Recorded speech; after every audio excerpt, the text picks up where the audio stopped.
नमस्कार, मैं हूं देवेंद्र। आप देख रहे हैं पंजाब केसरी टीवी चंडीगढ़। कोरोना की समस्या ऐसी समस्या आई कि पूरे विश्व पर इसकी मार पड़ी है और कोरोना की समस्या लगातार बढ़ती जा रही है क्योंकि मामले बढ़ते जा रहे हैं। अगर देश की बात करें तो 39 लाख के करीब अभी तक कोरोना संक्रमित मामले हिंदुस्तान में हो चुके हैं और 67,000 के करीब लोगों की मौत कोरोना से हो चुकी है।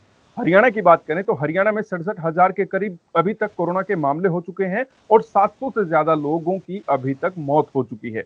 और आंकड़ा ऐसा रहा कि कल तो 7 जिलों में 100 से ज्यादा मामले निकल कर आए हैं।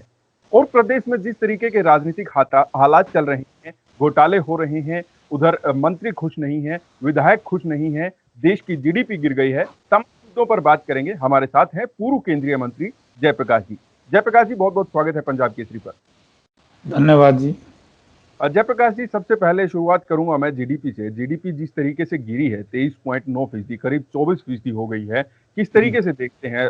जबकि कहा जा रहा था कि प्रदेश की जो अर्थव्यवस्था है उसको कई ट्रिलियन डॉलर की बना दिया जाएगा।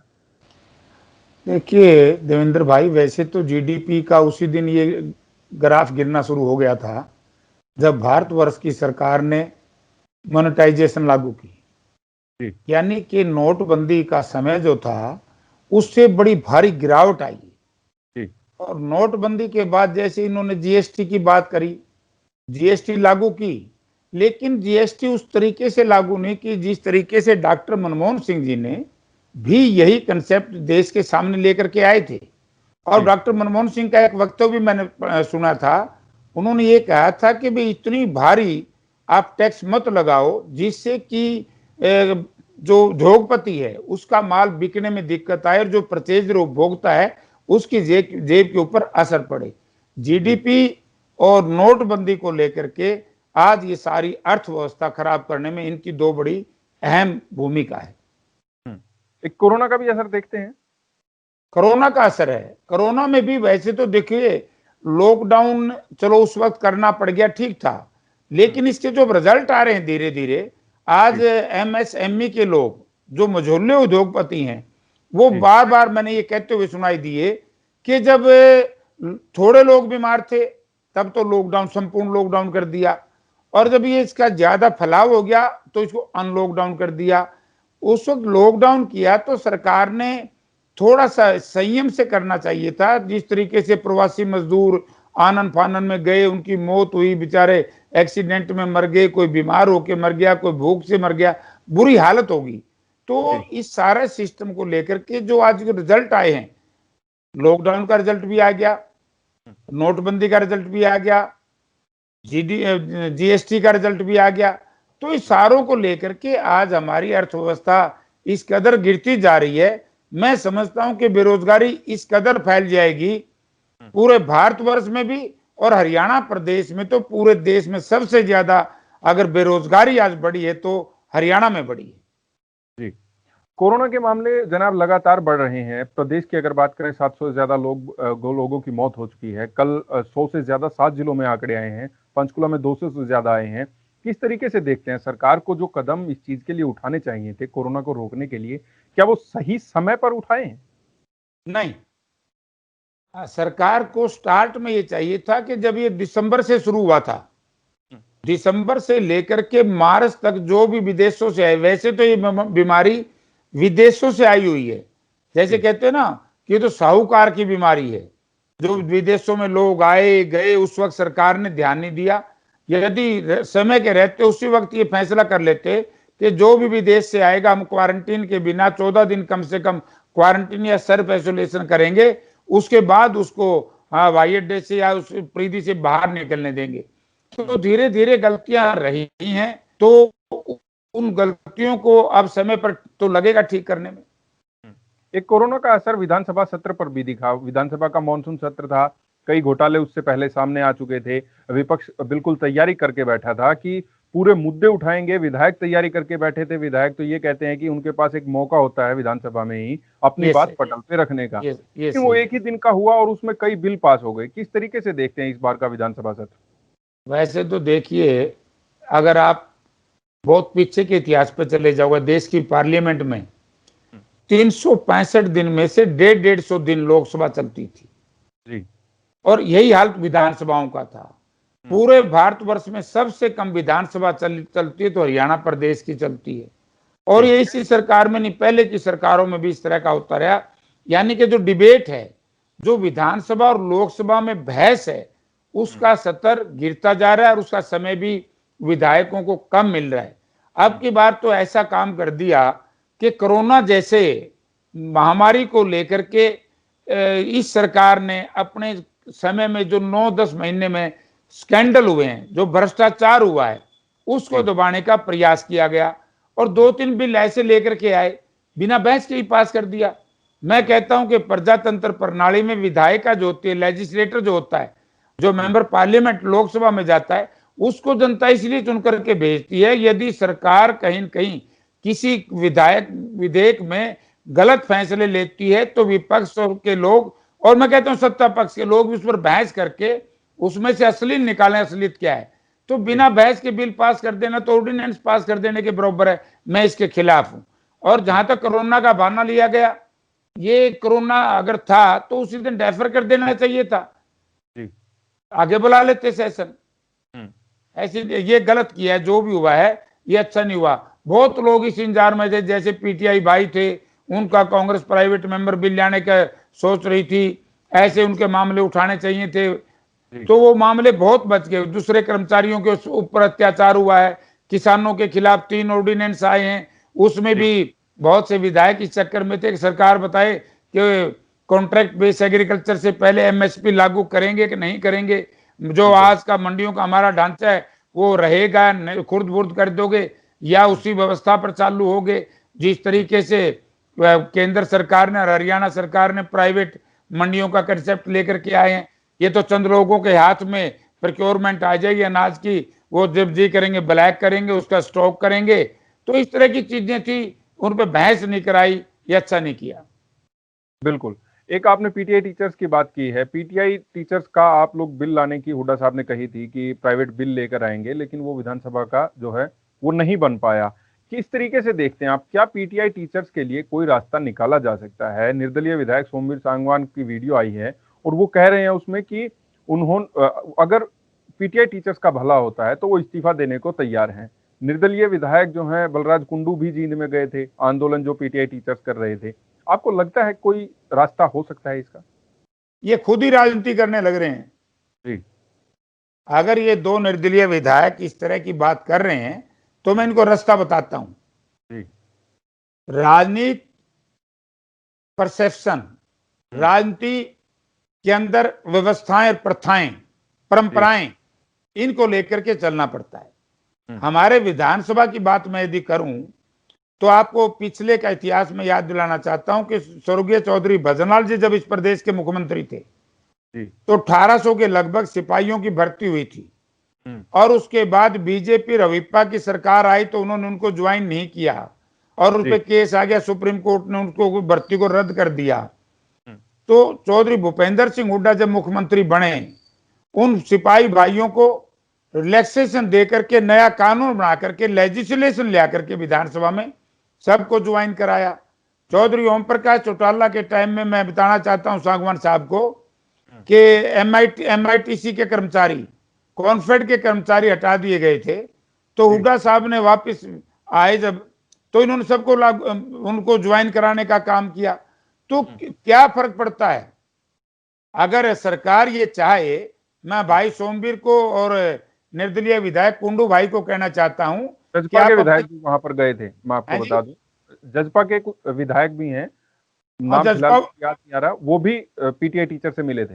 हाँ, मैं जोगीराम जी गए थे, मुझे याद है। जोगीराम सियाग जी को भी कहना चाहता हूं, अगर भाई सरकार की नीयत ठीक है तो आप लोग सरकार को एक बात कहो, जो पहले इस तरह की परंपराएं रही हैं, परंपराओं में और कानून में दोनों में बड़ा अंतर है।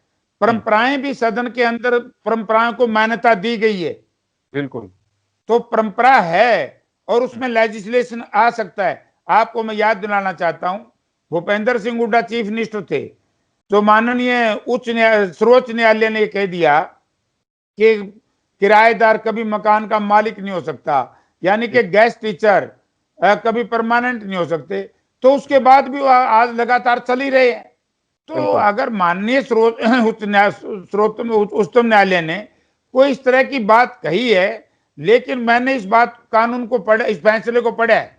इसके अंदर कहीं ना तो दोषी सरकार को ठहराया गया, ना दोषी एसएससी को ठहराया गया, ना ही दोषी किसी जो चयनित हमारे बच्चे हैं, पीटीआई भाई हैं, उनमें से ये कहा गया कि यहां गलती हुई है। तो मैलिसिस मतलब जो प्रक्रिया थी उसमें कमी बताई। तो सरकार को ये चाहिए था, हरियाणा सरकार को, कि विधानसभा में गवर्नमेंट की तरफ से एक लेजिस्लेशन आता, एक राज्य सर्वसम्मति उसको पास करते, तो ये हो सकता है। ऐसा नहीं, सोमवीर भाई या तो भ्रमित हैं या फिर बड़ौदा के चुनाव को देख करके ये भाई, क्योंकि सोमवीर की ड्यूटी लगी है, वो पंचायती आदमी है, लोगों को बहकाने की, भ्रमित करने की ड्यूटी है सोमवीर भाई की। तो सोमवीर भाई से मैं कहना चाहता हूं, ये लोगों को बरगलाओ मत, लोगों को बहकाओ मत, लोगों के सामने असलियत बताओ कि ये लेजिस्लेशन आपकी सरकार लेकर के आई। अगर लेजिस्लेशन लेकर के आंदे, जहां कहते हैं ना कि अगर हम लेजिस्लेशन ले आएंगे सर्वोच्च न्यायालय के खिलाफ मानहानि का वो हो जाएगा, केस हो जाएगा हमारे खिलाफ। भाई तुम लेकर के तो आओ, सारी असेंबली के खिलाफ होगा ना। ये सब लोगों को बहका रहे हैं। कहीं भी माननीय सर्वोच्च न्यायालय ने ये नहीं कहा, सॉरी उच्चतम न्यायालय ने, कि भाई इसमें कोई गड़बड़ है। तो इसलिए मैं कहना चाहूंगा कि उच्चतम न्यायालय की कदर करते हुए, उनके फैसले को आदर करते हुए, ये इसमें लेजिस्लेशन, ऐसे एससी एसटी एक्ट में आया था ना मामला सुप्रीम कोर्ट का, और दोबारा ऑर्डिनेंस ला करके इसी बीजेपी और एनडीए सरकार ने उसमें तरमीम कर दी थी, बदलाव कर दिया था। कौन रोकता है? कर सकते हैं ये। जब एससी एसटी एक्ट में हो सकता है तो पीटीआई भाइयों में क्यों नहीं हो सकता? मेरा सोमवीर जी से सवाल है, अपनी सरकार से पूछे। एक सरकार से जो है कुछ मंत्री भी खुश नहीं है, विधायक भी खुश नहीं है। पीछे आपने एक ऑडियो सुनी होगी, वो बताया जा रहा है कि मंत्री ओम प्रकाश यादव की ऑडियो है और वो कह रहे हैं कि मेरी कोई नहीं सुनता, एसपी को भ्रष्ट बता रहे हैं। उसके बाद एसपी ने उनकी शिकायत भी कर दी, हालांकि उन्होंने अज्ञात व्यक्ति के खिलाफ की है, लेकिन बात यही है कि वो उनके खिलाफ ही की गई है, उस ऑडियो के खिलाफ है। किस तरीके से देखते हैं इस पूरे मामले को आप? जिस तरीके से एक भाजपा नेता के बेटे को गोली मार दी जाती है, फिर मंत्री का ऐसा जवाब, फिर एसपी की इस तरीके से मुकदमा दर्ज करा देना, कैसे देखते हैं? देखिए, वैसे तो ये 10 महीने से सरकार बनी है, इस सरकार में को एक दिन भी चलने नहीं देना चाहिए महामहिम राज्यपाल जी ने, क्योंकि संवैधानिक सिस्टम सारा कोलैप्स हो चुका है।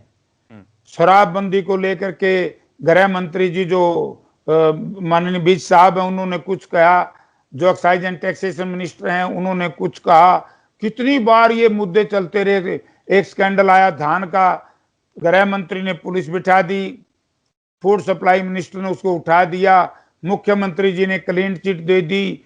5 महीने के बाद फिर वो स्कैंडल आ गया, वो एफआईआर दर्ज होगी एक राइस मिल में कुरुक्षेत्र। इसीलिए धान का मामला, शराब का मामला, कितने ऐसे रजिस्ट्री का मामला, इतने स्कैंडल हो चुके हैं। एक मंत्री दूसरे मंत्री के विभाग के ऊपर प्रहार कर रहा है, एक मंत्री ये कह रहा है मेरी के एसएसपी नहीं मानती, एक मंत्री कहता है कि हमारी चलती नहीं, एक विधायक कहता है कि अमुक विभाग में 5-5 लाख रुपए रिश्वत ली जाती है। तो आज ये सरकार नहीं है, ये तो बिल्कुल जंगल का राज है। और मैं जनता से निवेदन करूंगा, इस सारे मामले का एक ही मूल मंत्र है कि जनता के सामने, बड़ौदा विधानसभा क्षेत्र के जनता के सामने अब आपको एक समय आने वाला है जो प्रजातंत्र प्रणाली में सबसे मजबूत समय होता है, वोट की ताकत। वोट की ताकत से बड़ौदा में हरा देना, 6 महीने में सरकार समय में गिर जाएगी।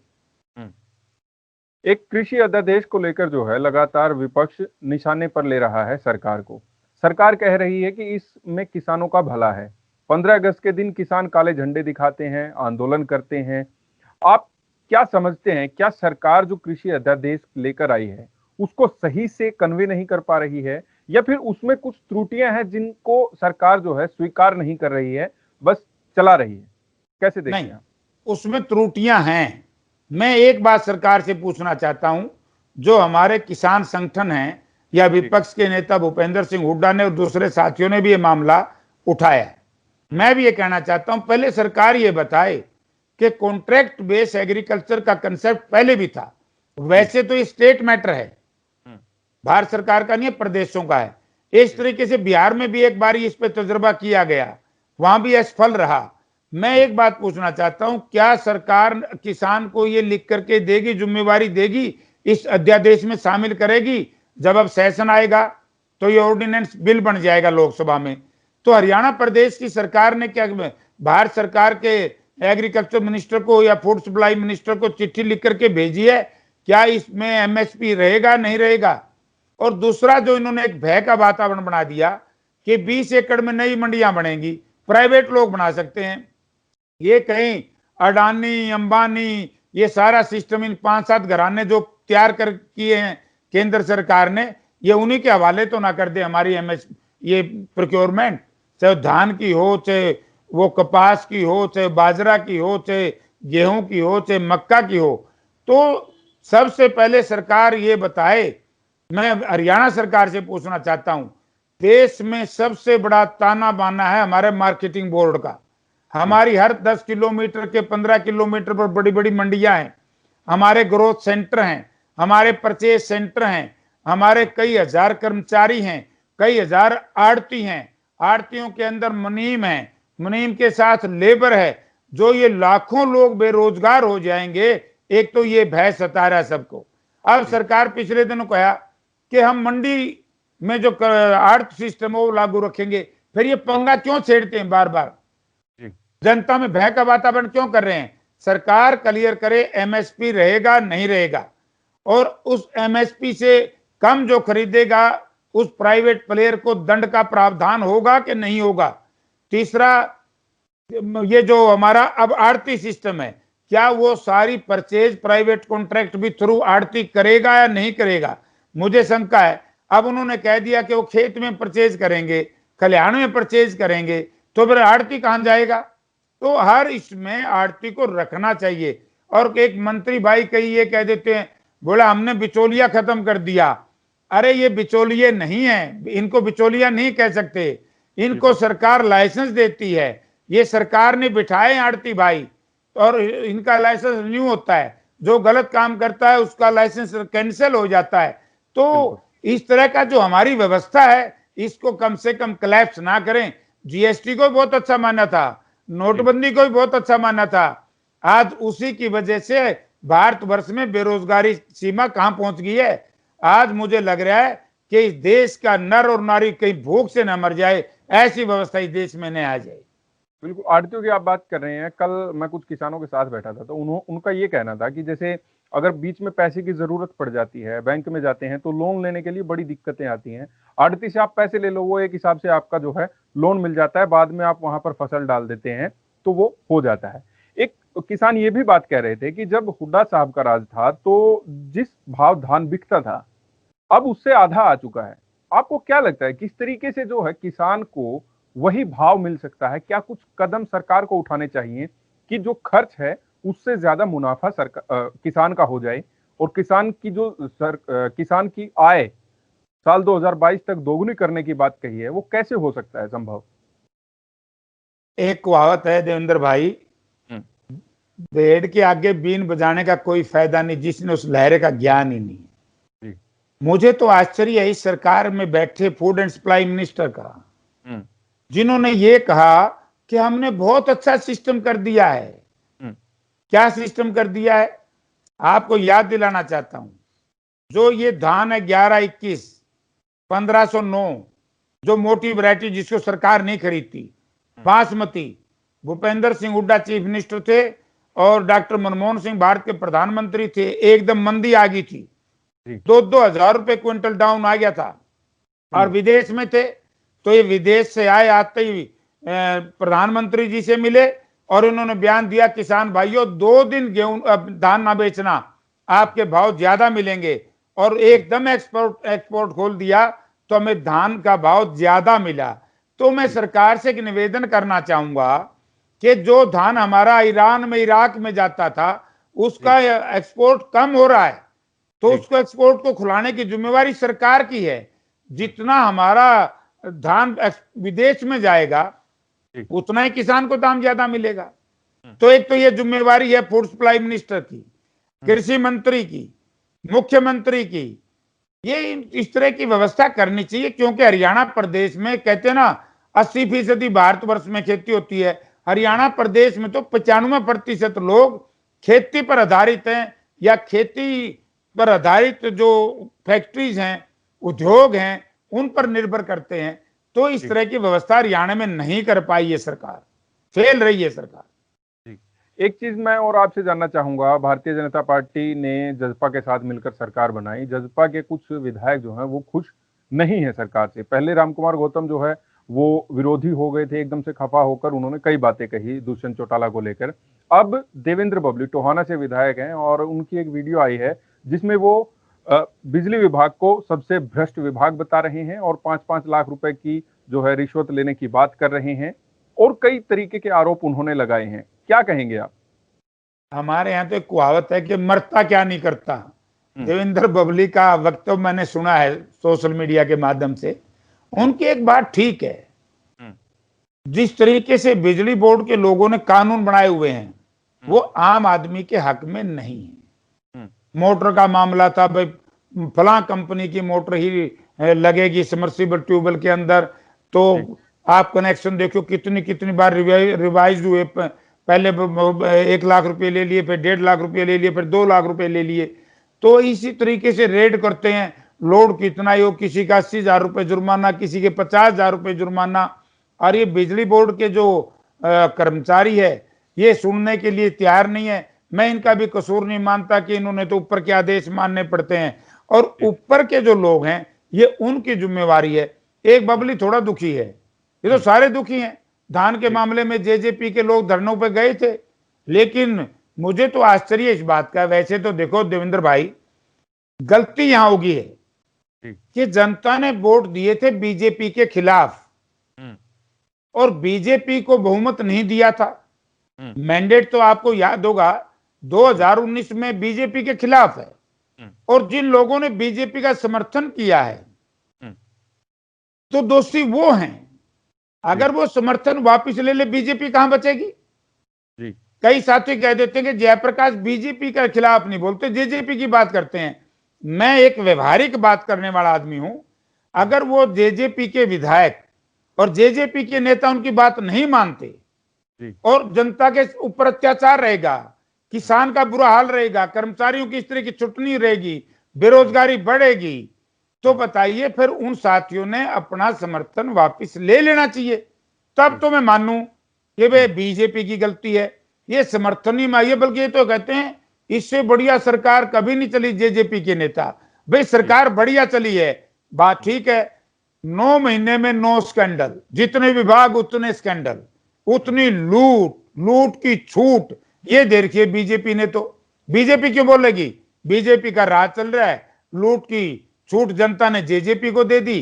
तो जिन लोगों ने जेजेपी के पक्ष में मतदान किया था, मैं उन साथियों को कहना चाहूंगा कि उन्होंने भी पश्चाताप करना चाहिए, और उन्होंने जिनको वोट दिया उनको यह कहना चाहिए कि भले आदमियों, हमने तुम्हें इसलिए वोट नहीं दिया था कि तुम लूट के चक्कर में बीजेपी का बहुमत करा करके सरकार में भ्रष्टाचार फैलाओ। तो ये जिम्मेवारी उन लोगों की है। मैं तो चुनाव से पहले कहता था 40 से ऊपर नहीं आएंगे, लोगों ने हमारी बात नहीं मानी, उन्होंने जेजेपी के चक्कर में फंस गए। और जेजेपी के लोग पहले ही बीजेपी से मिले हुए थे कि बोला एक बार हाण दो, फिर इन वोटरा ने कोई नहीं पूछता, हम चक्कर बांध देंगे। उन्होंने साथ दे दिया सरकार का। तो जेजेपी के नेता दोषी हैं जिन्होंने जनता के साथ विश्वासघात किया है। जी जयप्रकाश जी, आप हमारे साथ जुड़े, तमाम मुद्दों पर हमारे साथ बात की, बहुत बहुत शुक्रिया। धन्यवाद। आप देखते रहिए पंजाब केसरी टीवी चंडीगढ़। नमस्कार। धन्यवाद जी, हो गया काफी अच्छा।